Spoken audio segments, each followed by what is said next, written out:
The alarm clock buzzed at 7 in the morning, but Rachel had already been awake for 20 minutes. She lay there staring at the ceiling, her mind running through everything she needed to do that day. It was Saturday, which should have felt like a break, but lately her weekends felt just as exhausting as her weekdays. She taught second grade at Lincoln Elementary, and this past week had been brutal. Parent-teacher conferences always drained her, but this year felt different. More parents were stressed, more kids were struggling, and she found herself lying awake at night wondering if she was doing enough. The truth was, she felt like she was running on empty. Rachel pulled herself out of bed and shuffled to the kitchen. Her small apartment was quiet, almost too quiet. She made coffee and sat at her tiny kitchen table, looking at the list she'd written the night before. Grocery store, pick up her sister's birthday cake, grab wrapping paper, clean the bathroom, and somehow make herself look presentable for the dinner party that evening. She sighed. The dinner party. She loved her sister, but the thought of putting on a smile and making small talk with relatives felt like climbing a mountain right now. By 9:30, she was finally out the door. The grocery store was her first stop, and she should have known better than to go on a Saturday morning. The parking lot was packed. She circled twice before finding a spot way in the back, which meant a long walk in the heat. Great start. Inside the store was chaos. Shopping carts everywhere, kids running around, and that awful fluorescent lighting that made everything feel harsh and overwhelming. Rachel grabbed a cart with a wobbly wheel because of course she did. She started making her way through the aisles, tossing in the basics. Bread, milk, eggs, some chicken for meal prep, a bag of apples that were on sale. She wasn't really paying attention to anyone around her at first. She was in her own world, mentally calculating her budget and trying to remember if she had enough pasta at home. Money had been tight lately. Her salary barely covered rent, student loans, and basic expenses. She'd been teaching for 8 years and still lived paycheck to paycheck. It was discouraging, but she tried not to think about it too much. As she turned down the cereal aisle, she noticed a woman ahead of her. The woman had 3 kids with her, all under the age of maybe 7 or 8. The oldest, a little girl, was trying to help her mom by keeping the 2 younger ones close. The middle child, a boy, kept asking for the colorful cereals with cartoon characters on the box, and the youngest was sitting in the cart, looking tired. Rachel watched them for a moment. There was something about the scene that felt familiar, though she couldn't quite place it at first. The mother looked worn down. Her clothes were clean but faded, the kind that had been washed 100 times. Her hair was pulled back in a messy ponytail, and she had dark circles under her eyes that Rachel recognized because she saw similar ones in her own mirror every morning. The little boy was getting louder now, begging for the sugary cereal. His mother's voice was patient but strained. Not today, buddy. We need to stick to the list. The boy's face crumpled like he might cry, and the older sister quickly distracted him by making a silly face. Rachel felt a pang in her chest. That older daughter was taking care of everyone just like she used to do. Suddenly, Rachel remembered. She was 8 years old again, standing in a grocery store with her own mother. Her mom had been a single parent, working 2 jobs to keep them afloat.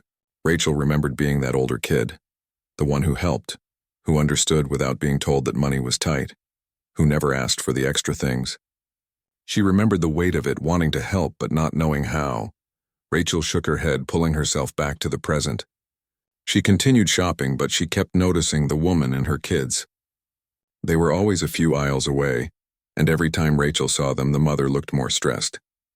The kids were getting restless too. The youngest was starting to fuss, and the boy was dragging his feet, clearly tired of shopping. By the time Rachel made it to the checkout area, the lines were ridiculous. Every single register had at least 6 or 7 people waiting. She picked what looked like the shortest line and settled in, knowing this would take a while.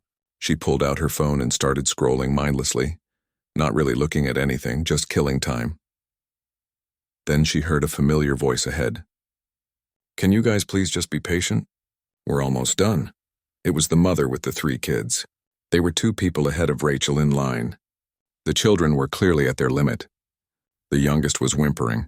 The boy was leaning heavily against the cart, and even the older daughter looked exhausted. But that girl was still trying to help, still trying to keep her siblings calm.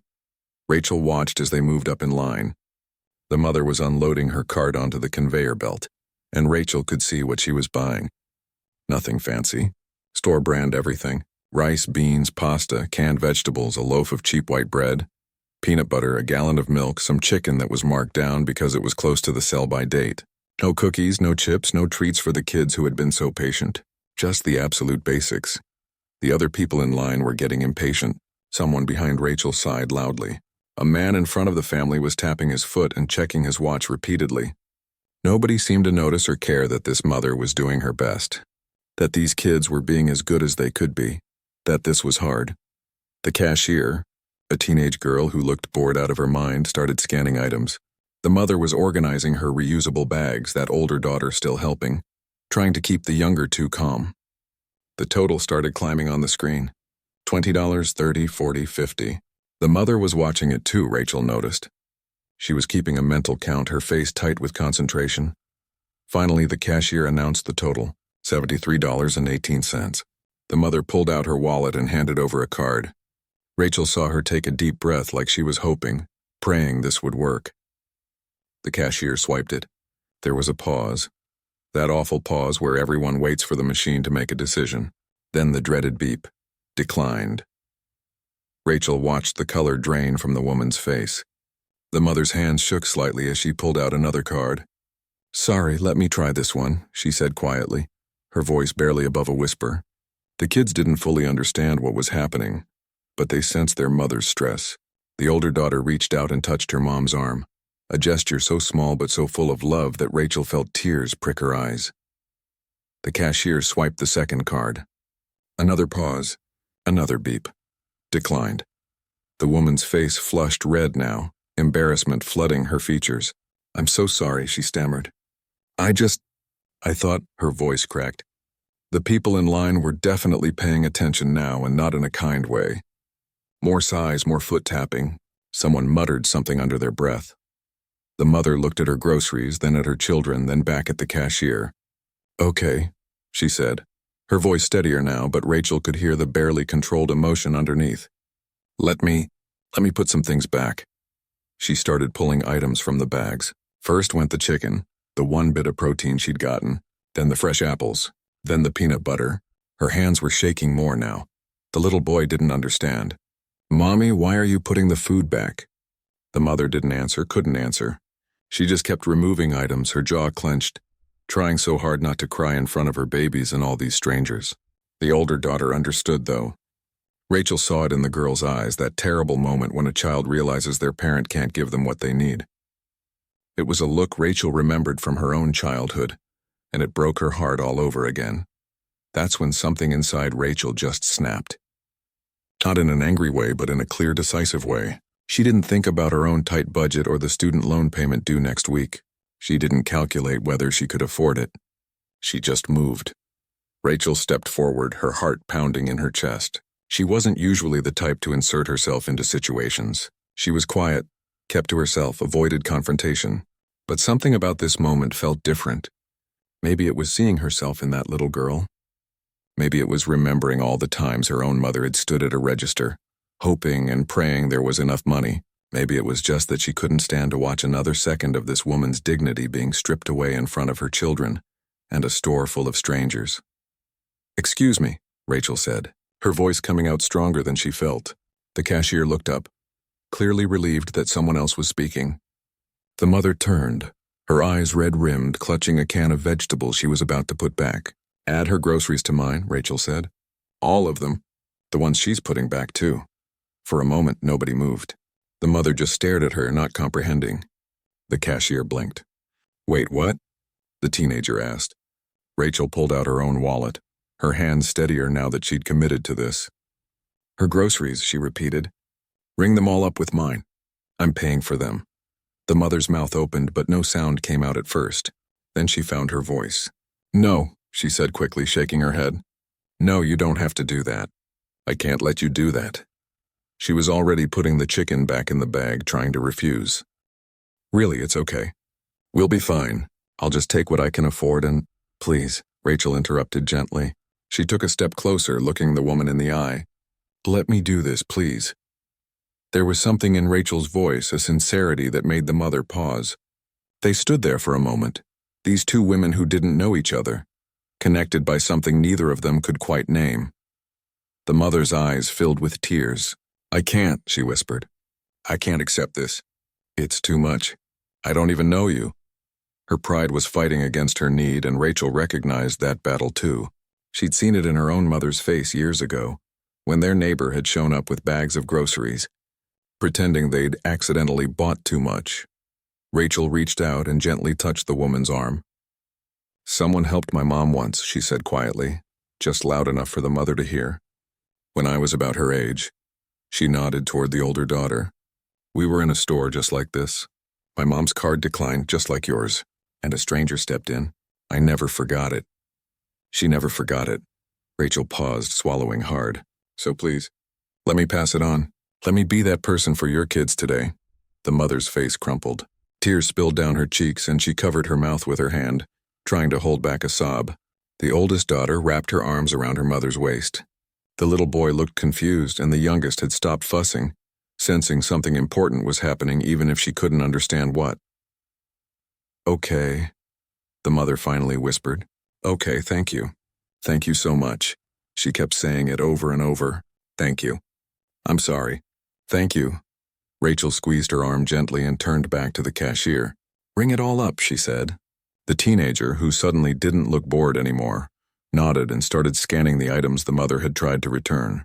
The chicken, the apples, the peanut butter, all of it went back through. Rachel didn't look at the total as it climbed. She didn't want to think about it, didn't want to calculate what this would do to her own budget. It didn't matter right now. The cashier announced the combined total: $147.63. Rachel handed over her card and held her breath for that same pause, that same wait for the machine's decision. But her card went through. Payment approved. The mother was still crying, trying to wipe her face with the back of her hand. The older daughter was crying too now, and the little boy finally seemed to understand that something good had happened because he was smiling. "We get to keep the food?" he asked his mom. "All of it?" The mother nodded, unable to speak, and pulled all three of her children close. Rachel helped bag the groceries, working alongside the mother in silence. When everything was packed, the mother turned to her. "I lost my job," she said suddenly, like she needed Rachel to understand this wasn't normal for her, that she wasn't someone who couldn't take care of her family. 3 weeks ago. I've been looking, applying everywhere, but nothing yet. I thought I could make it to my last unemployment check. But the car needed repairs, and I had to choose between fixing it so I could get to interviews or buying groceries, and I chose the car, and I thought maybe I had enough on these cards from before, but I guess I didn't, and..." She was talking fast, the words tumbling out. Still crying. "You don't have to explain," Rachel said softly, but the mother kept going like she couldn't stop now that she'd started. "I have an interview Tuesday. A good one, I think. I've been so scared and trying so hard to keep it together for them." She looked at her children. "They don't understand why we can't do things we used to do. Why I can't buy them the cereal they want or take them to the park that costs money to get in. I feel like I'm failing them every single day." Rachel's throat tightened. "You're not failing them," she said firmly. "Look at them. They're loved. They're safe. They have a mother who's fighting for them every single day. That's not failure. That's everything." The mother sobbed harder, and without thinking, Rachel pulled her into a hug right there in the checkout line. The woman held on tight, and Rachel held her back, two strangers embracing while a store full of people watched. When they finally pulled apart, the mother wiped her face and tried to smile. "I don't even know your name," she said. "I'm Jennifer." Rachel introduced herself, and they stood there for another moment, Jennifer still trying to find words big enough to express her gratitude. "I'll pay you back," Jennifer said suddenly. "I don't know when, but I will. If you give me your number or your address or..." "No," Rachel said, shaking her head. "This isn't a loan. It's a gift, just when you can, when things get better, help someone else. That's all." Jennifer nodded, crying again, and Rachel helped her load the bags into her cart. The 3 kids were all smiling now, the crisis averted, their world stable again. As they walked away, the older daughter turned back and waved at Rachel, a small gesture that made Rachel's heart squeeze. Rachel turned back to unload her own cart, suddenly aware of all the people around her again. She'd been so focused on Jennifer that she'd forgotten about the audience. Now she felt self-conscious, her cheeks burning. The cashier was looking at her with wide eyes. "That was really nice," the girl said. Her bored teenager persona completely gone. Like, really nice. I've worked here for 2 years and I've never seen anyone do that. Rachel shrugged, not knowing what to say. As the cashier scanned her items, Rachel felt a tap on her shoulder. She turned to find an elderly man standing behind her. The same man who'd been tapping his foot impatiently earlier. She braced herself for criticism, for someone to tell her she'd held up the line or made a scene. Instead, the man smiled at her, his eyes crinkled and kind. "That was beautiful," he said simply. "The world needs more people like you." Rachel felt tears prick her own eyes now. "Thank you," she managed to say. Her total came up, $43.12. She reached for her wallet, but the elderly man held up his hand. "No," he said. "Let me get this one. You just spent a lot helping that family. Let me help you." Rachel tried to protest, but he was already handing his card to the cashier. "Please," he said. "You gave me something today. You reminded me that there's still kindness in this world. That's worth more than $40. The cashier was grinning now. "This is so cool," she said as she rang up the man's payment. "This is like a kindness chain or something." Other people in line were smiling too. A woman 2 people back called out, "You made my day, honey. Watching that made my whole day." Someone else nodded in agreement. The atmosphere in the store had completely shifted. What had been impatient and tense 5 minutes ago now felt warm, almost festive. Rachel walked out of the store in a daze, her groceries in her cart, her mind spinning. The elderly man had walked out with her, introducing himself as Robert, and they'd chatted for a few minutes in the parking lot before going their separate ways. She loaded her bags into her car and sat in the driver's seat for a long moment before starting the engine. She'd just spent money she didn't really have to spare. Her checking account was going to be tight until next payday. She'd probably have to skip getting takeout this week, would have to be extra careful with her budget. But she didn't regret it. Not even a little bit. In fact, she felt something she hadn't felt in a long time. She felt light, like some weight she'd been carrying without realizing it had been lifted. As she drove to her next errand, picking up her sister's birthday cake, Rachel kept thinking about Jennifer's face. The gratitude, yes, but also the relief, the way her shoulders had dropped, the tension releasing when she realized she wouldn't have to tell her children they couldn't eat properly this week. And those kids, God, those kids, especially that older daughter who was already learning to take care of everyone else. Rachel picked up the cake, grabbed the wrapping paper, and headed home. She had a few hours before the dinner party, and she used the time to clean her apartment and get ready. But the whole time her mind kept drifting back to the grocery store. She kept seeing Jennifer's face, kept hearing her say, "I lost my job 3 weeks ago." 3 weeks. That's all it had taken for this woman to go from managing to standing in a store unable to buy groceries for her children. It scared Rachel because she realized how close she was to that same edge. One emergency, one unexpected expense, one lost job, and she could be Jennifer. They were all just 1 or 2 bad months away from everything falling apart. The thought should have been depressing, but instead it made her feel connected to Jennifer in a way she hadn't expected. They were both just trying to survive, both working hard, both struggling in a world that felt increasingly difficult to navigate. At the dinner party that evening, Rachel's sister asked her why she seemed different. "You look lighter," her sister said, studying her face. "Did something happen?" Rachel told her the story, and her sister hugged her tight. "That's why you're my favorite person," her sister whispered. Other relatives overheard and gathered around, wanting to know what happened.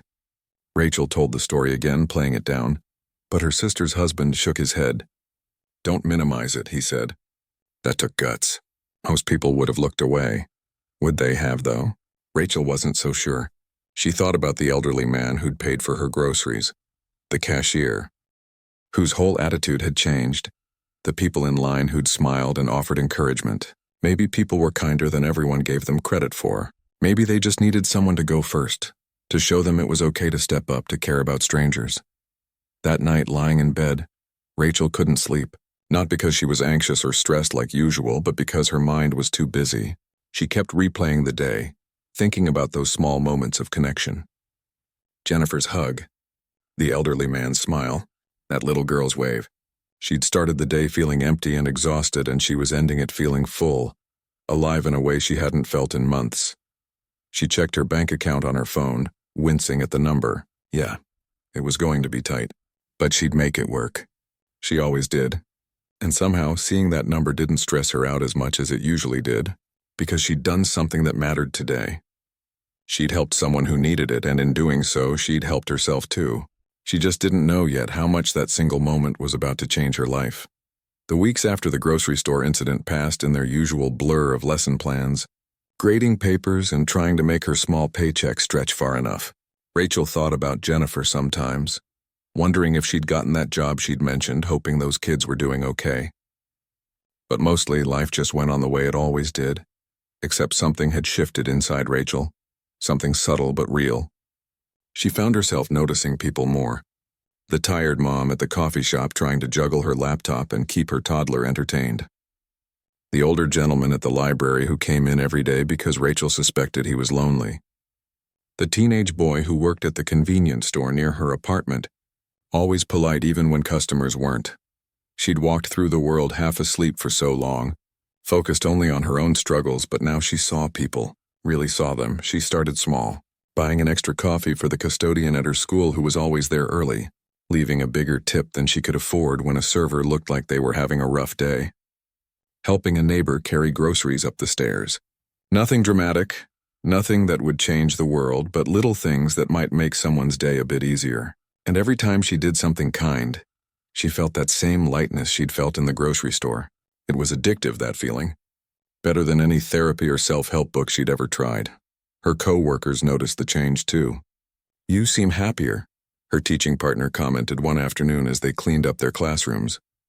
"Did you meet someone?" Rachel laughed. "No, nothing like that. I don't know, I just feel different lately." And she did. Despite her bank account still being tight, despite the stress of her job not getting any easier, despite nothing in her external circumstances changing at all, she felt better. More present, more alive.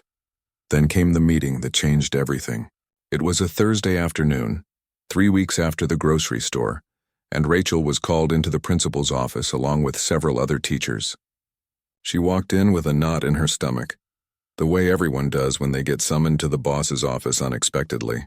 The principal looked grave, and Rachel's heart sank before he even started talking.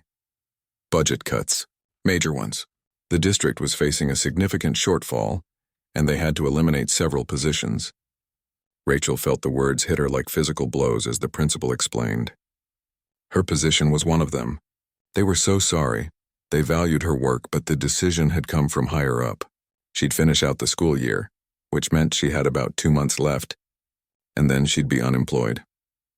Rachel sat there numb as the principal kept talking about severance packages and letters of recommendation and how they'd help with job placement. The other teachers in the room were crying. Someone was asking angry questions about why they couldn't cut from administration instead of classrooms. But Rachel just felt hollowed out, like someone had scooped out her insides and left a shell. She made it through the rest of the day on autopilot, teaching her students with a smile plastered on her face that didn't reach her eyes. The kids didn't notice anything wrong, which was good. They shouldn't have to worry about adult problems. But the moment the final bell rang and the children filed out, Rachel sat down at her desk and stared at the wall. 8 years. She'd given 8 years to this school, to these kids. She'd spent her own money on classroom supplies, stayed late for parent meetings, worried about her students on weekends, and poured everything she had into making sure they learned and felt safe.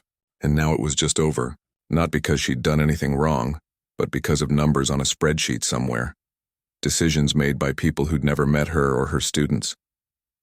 The fear crept in slowly at first, then all at once. How was she going to pay rent? Her savings account had maybe $800 in it, and that was supposed to be for emergencies. Well, this was an emergency. She'd get unemployment, but it wouldn't be nearly enough to cover her expenses. She'd have to find another teaching job. But positions were scarce, and the school year was already in progress. Most hiring happened in the spring for fall positions, and it was only March. What was she going to do for those months in between? She thought about Jennifer suddenly. Standing in that grocery store, cards declining, trying to hold it together for her kids. Rachel didn't have children depending on her, but the fear was the same. That panicky feeling of watching your security crumble, of not knowing how you'll make it through next month, of pride warring with desperation. She'd just seen how fast everything could fall apart, and now it was happening to her. That night, Rachel couldn't sleep. She lay in bed doing math in her head, calculating and recalculating. If she cut every unnecessary expense, if she got unemployment, if she picked up some tutoring on the side maybe, she might make it a few months.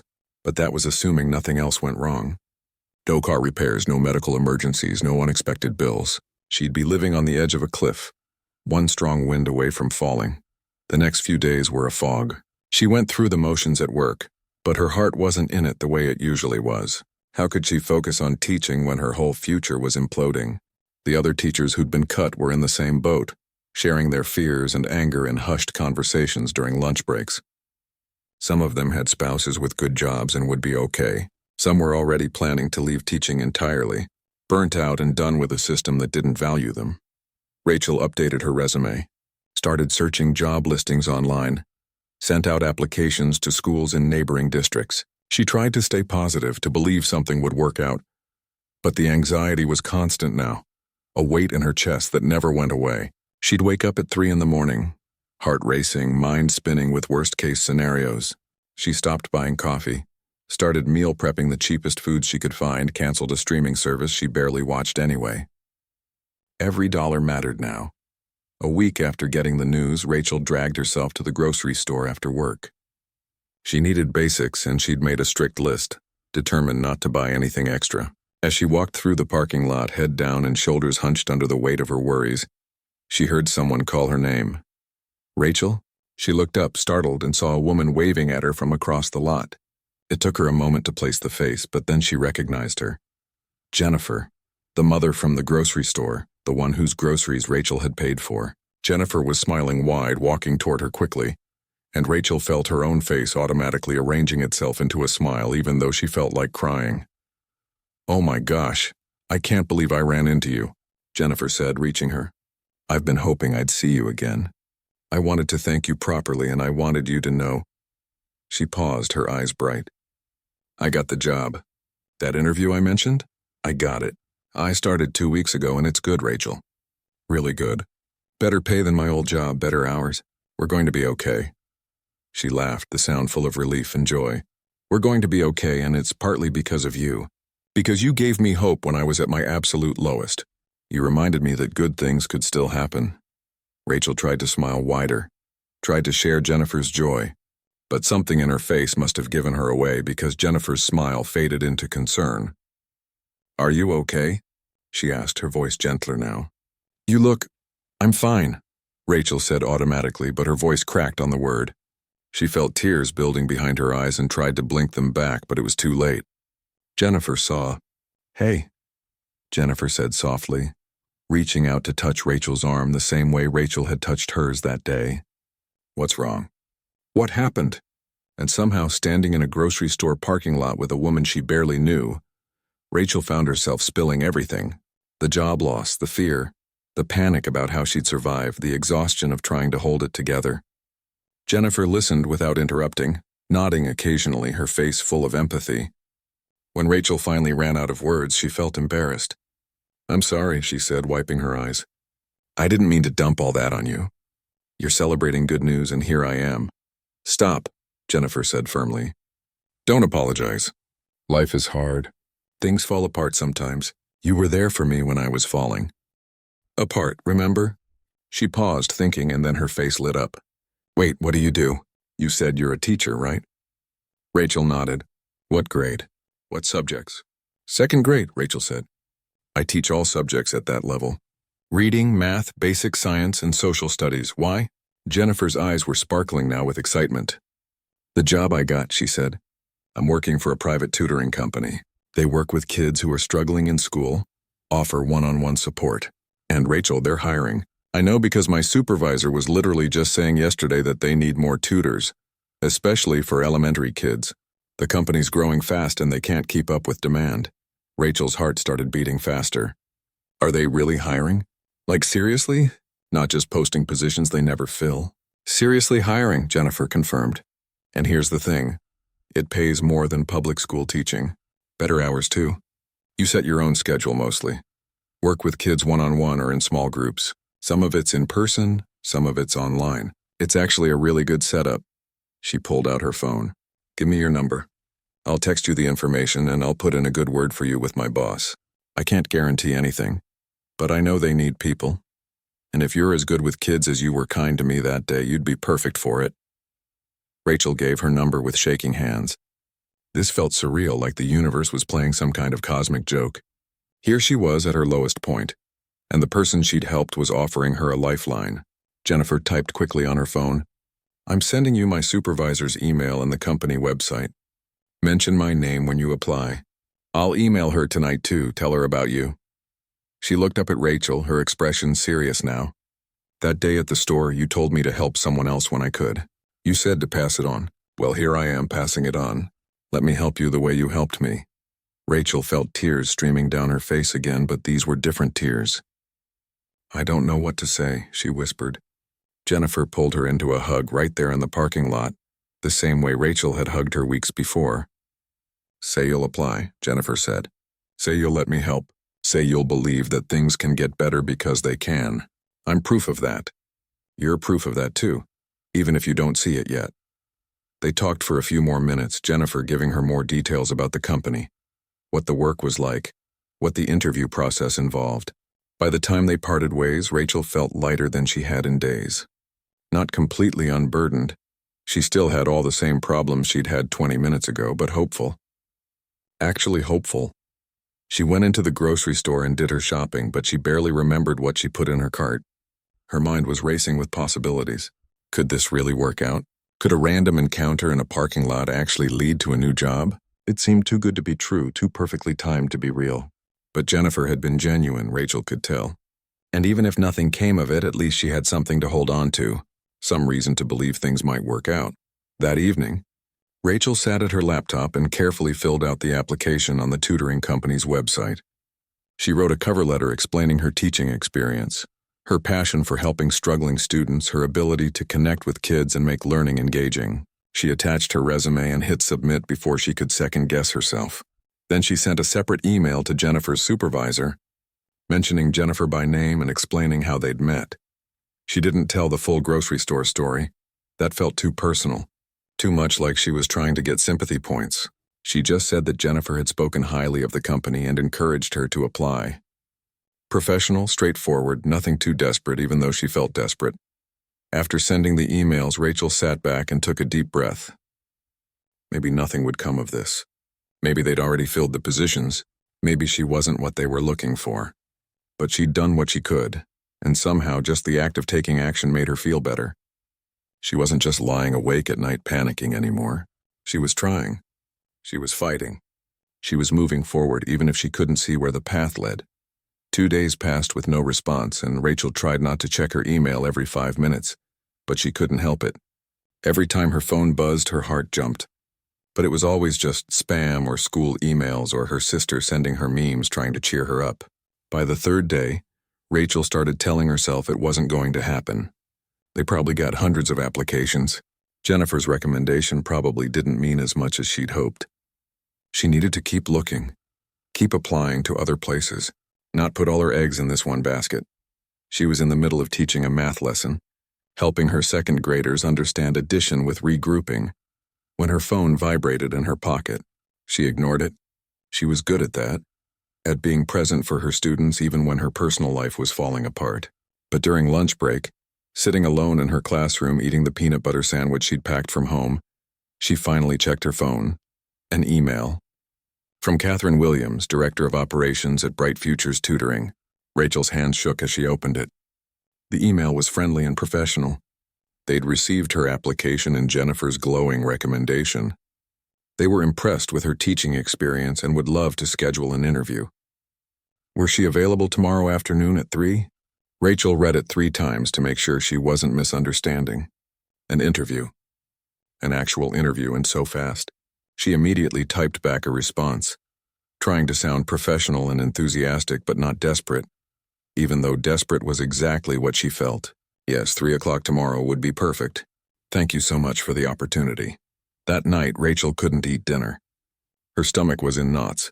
She laid out her interview outfit, the one professional blazer she owned that she usually only wore to parent-teacher conferences. She researched the company online, reading testimonials from parents and looking at their program offerings. It all looked legitimate, well-established, the kind of place that could actually be a real opportunity.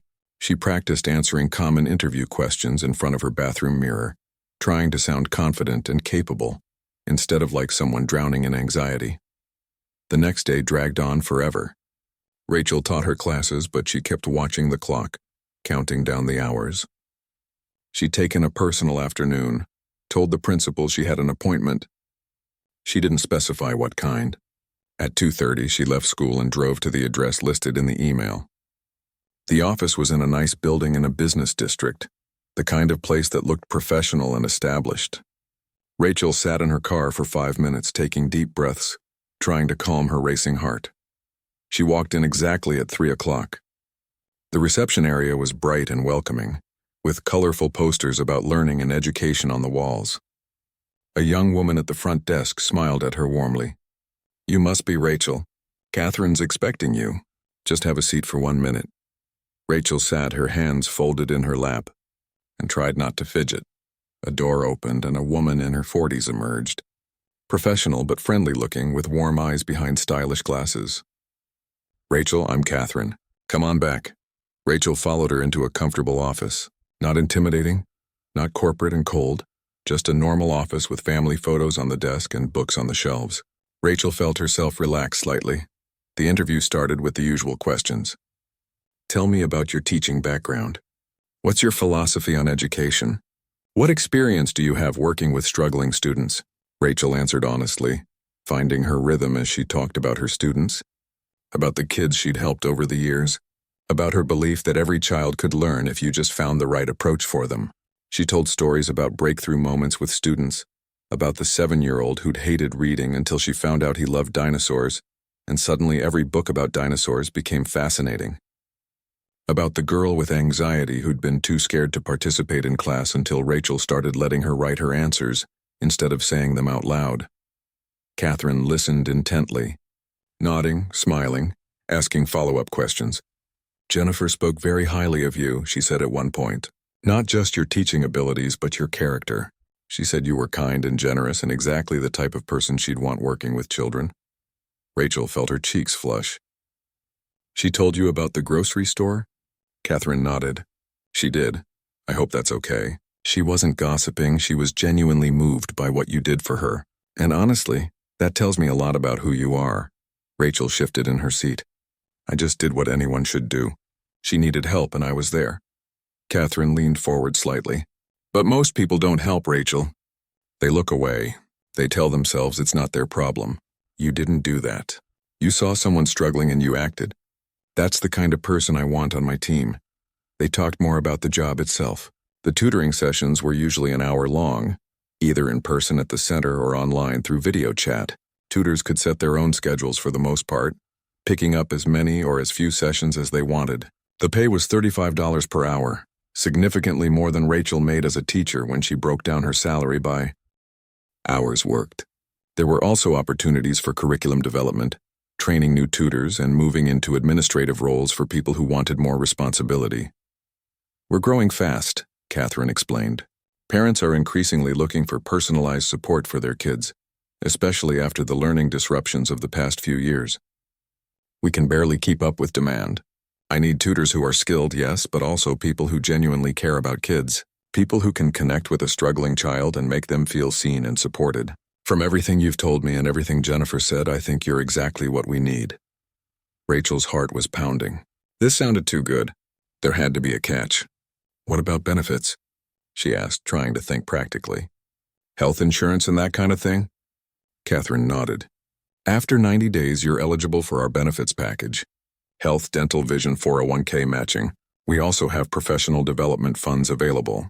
We'll pay for you to attend workshops, get additional certifications, that kind of thing. We invest in our people because we want them to stay."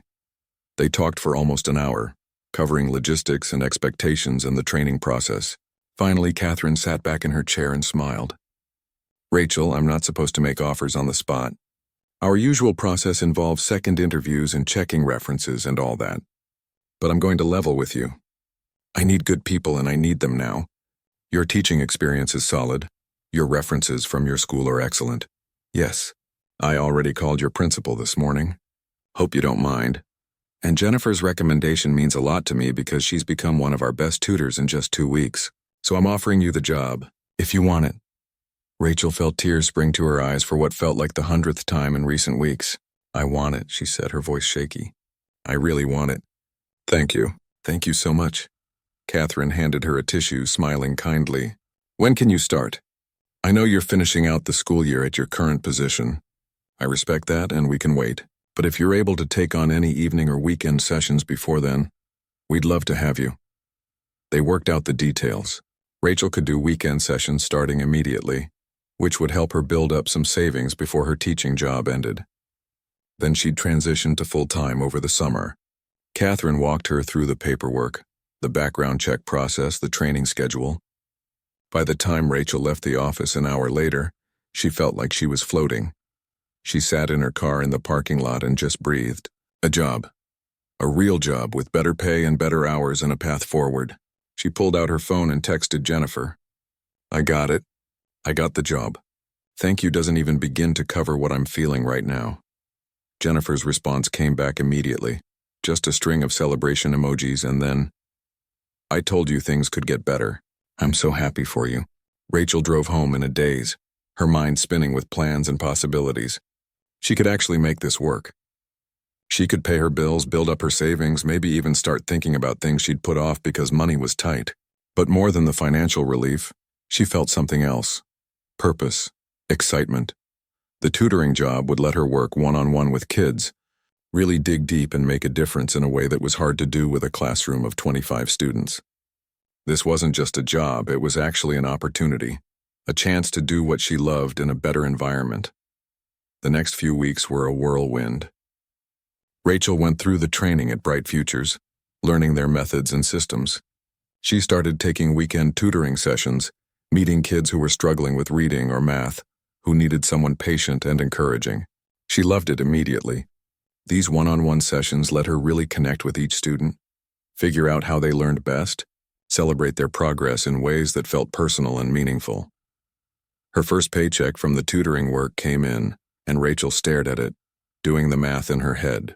She'd worked 12 hours that week, just weekend stuff fitting around her teaching job, and she'd made more than she usually made in a full week of teaching. The money went straight into savings. For the first time in months, years maybe, she felt like she was building something instead of just treading water. At school, Rachel found herself teaching with renewed energy. Knowing she had an exit plan, a good exit plan, made the job loss feel less like a catastrophe and more like a transition. She poured herself into making these last weeks with her students meaningful. She told them she was leaving in age-appropriate terms and was touched by their reactions. They made her cards and drawings. One little girl cried and hugged her tight.